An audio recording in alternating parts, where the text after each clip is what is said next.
Mark, obviously a fantastic day to reunite the 2008 team for a 10-year reunion. Yeah, Ronnie, the 2008 team was a really fantastic team to be a part of. It's hard to believe that it's 10 years ago now, but really amazing year on the court and off the court with a great group of people, and fantastic to be able to celebrate that now on the back of the Chargers 2018 win as well. What are your memories of 2008? So 10 years seems like a long time ago, but in realistic terms, it's kind of gone quick.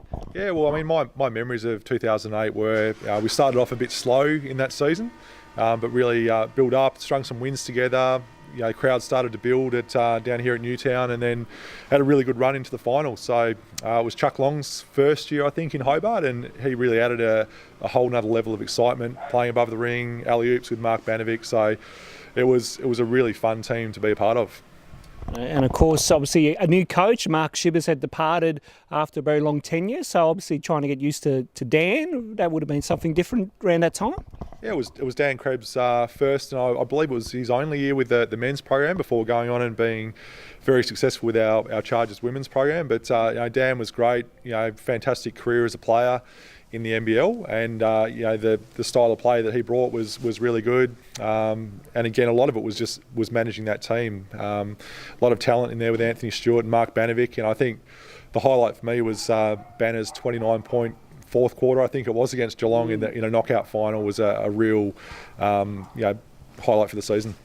And of course, every final, I think we had one home final, I'm pretty sure from memory, but every final was on the road, and to win on the road in finals against some really tough SEABL teams back in those days must have been really good.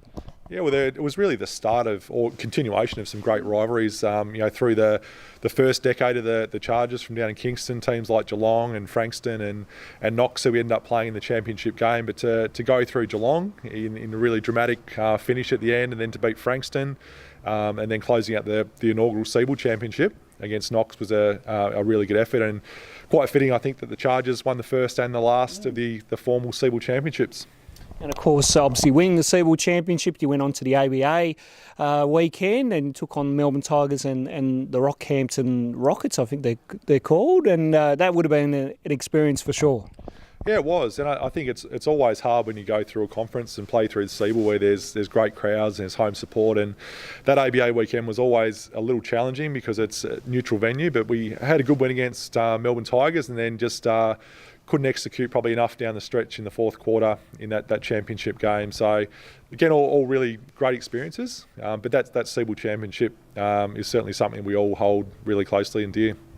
And as you say, it kind of is fitting that we comes full circle 10 years later for the current team to win the last SEABL title. So in kind of looking back on the season, I suppose currently, how did you rate the men's performance?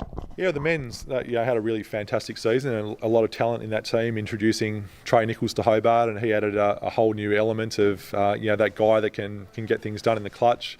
I thought Craig Moller's season was outstanding, and he's gone on to be a real contributor again this year with Melbourne United. But for me, the championship game, Mathang Moo really stepped up, did a great job on the boards, and then players like Zach White who really contributed. So I think 2018 was fantastic, but if you look at the history of the Chargers, under Mark Chivers' reign with multiple championships in that first decade, then another couple of championships to finish off this era, and I'm certainly really excited to see the Chargers now move into this new Vic Tas comp. It's a little bit unknown, but I think it's going to be outstanding basketball, and again, probably an opportunity for Chargers to write their next couple of decades. Too true. Mark, enjoy your time with your teammates today and reminiscing about good old times, and thanks for your time. You're welcome. Thanks, Ronnie.